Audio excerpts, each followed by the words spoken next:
బులెటిన్లో మరో breaking news చూస్తున్నాం. ఈరోజు ఆంధ్రప్రదేశ్ కేబినెట్ సమావేశం జరగనుంది. సచివాలయంలో ఉదయం 11 గంటలకు మంత్రి మండలి సమావేశం అవుతుంది. ఆగస్టు 15 నుంచి ప్రారంభించబోతున్న సంక్షేమ కార్యక్రమాలపై చర్చిస్తారు. అన్న క్యాంటీన్లు, ఉచిత బస్సు, తల్లికి వందనం, కలెక్టర్ల కాన్ఫరెన్స్, పోలవరం ప్రాజెక్ట్, తిరిగి ప్రారంభం కాబోతున్న అమరావతి నిర్మాణ పనులపై కేబినెట్లో సమీక్ష చేస్తారు.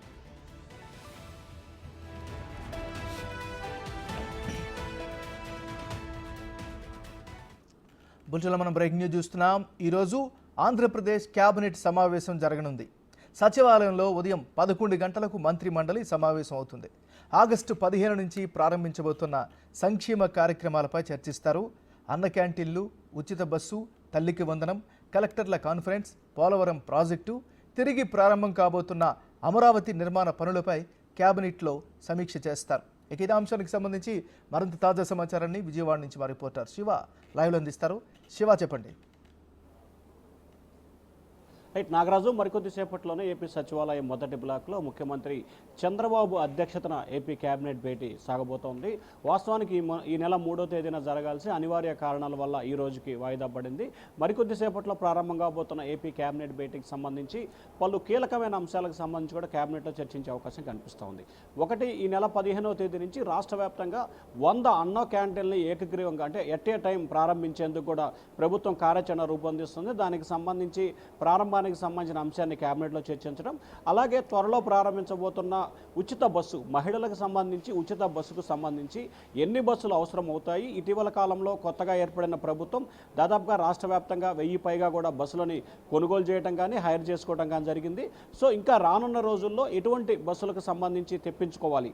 ఇటీవల ఆర్టీసీ అధికారులు కర్ణాటక, తెలంగాణలో పర్యటించి అక్కడ ఉచిత బస్సుకు సంబంధించి ఏ రకంగా సదుపాయాలు కల్పిస్తున్నారు, ఎట్లా అమలు చేస్తున్నారు అనే దానికి సంబంధించి కూడా ఆర్టీసీ అధికారులు పరిశీలించడం జరిగింది. దానికి సంబంధించిన నివేదికను ఈరోజు కేబినెట్ భేటీలో కూడా చర్చించబోతున్నారు. ఇక మరొక దానికి సంబంధించి కూడా తల్లికి వందనానికి సంబంధించి కూడా ఇటీవల రకరకాల విమర్శలు వచ్చే నేపథ్యంలో దీనికి సంబంధించి కుటుంబంలో ఎంతమంది పిల్లలు ఉంటే అంతమందికి తల్లి వందనం ఇస్తామని చెప్పి అసెంబ్లీ వేదికగా మంత్రి లోకేష్ ప్రకటించారు.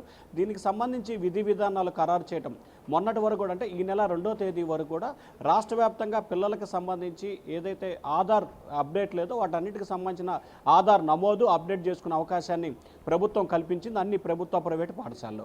దానికి సంబంధించి కూడా అప్డేట్ చేయబోతున్నారు. అలాగే పోలవరం ప్రాజెక్టు, రాజధాని నిర్మాణం ఈ రోజు నుంచి కూడా రాజధాని నిర్మాణ పనులకు సంబంధించి కూడా తిరిగి ప్రారంభమయ్యాయి.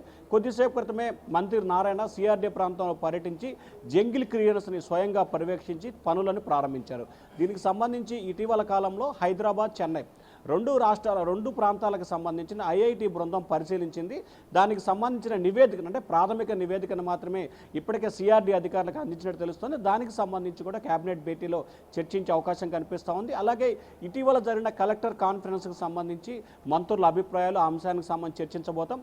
అలాగే త్వరలో రాజధానికి సంబంధించిన నిర్మాణ పనులు, పోలవరం ప్రాజెక్టు, అలాగే మరికొన్ని సంక్షేమ కార్యక్రమాలు, రాష్ట్ర ఆర్థిక పరిస్థితి స్థితిగతులు, అలాగే త్వరలో ప్రవేశపెట్టబోతున్న పూర్తి స్థాయి బడ్జెట్కి సంబంధించి శాఖల నుంచి ఏ స్థాయిలో నివేదికలు తెప్పించుకోవాలి, ఆయా శాఖలకు సంబంధించి ఏ రకంగా ప్రణాళికలు సిద్ధం చేయాలి అనే దానికి సంబంధించి, అలాగే రాష్ట్ర వ్యాప్తంగా సంచలనం సృష్టించిన మదనపల్లికి సంబంధించిన ఫైల్స్ దగ్ధం కేసును కూడా సిఐడికి అప్పగిస్తూ ప్రభుత్వం నిర్ణయం తీసుకుంది.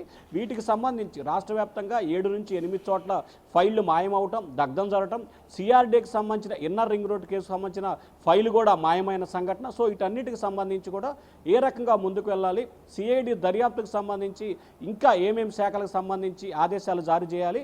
నిన్న ముఖ్యమంత్రి అధ్యక్షతన జరిగిన పలు అభివృద్ధికి సంబంధించిన సమీక్షా సమావేశంలో కూడా ఫైబర్ గ్రిడ్కు సంబంధించి కూడా పలు అక్రమాలు జరిగినట్లు కూడా అధికారులు ముఖ్యమంత్రి దృష్టికి తీసుకురావడం జరిగింది. దానిపై కూడా విచారణకు ఆదేశించే అవకాశాలు అయితే కనిపిస్తూ ఉన్నాయి. Nagaraju, thank you Shiva.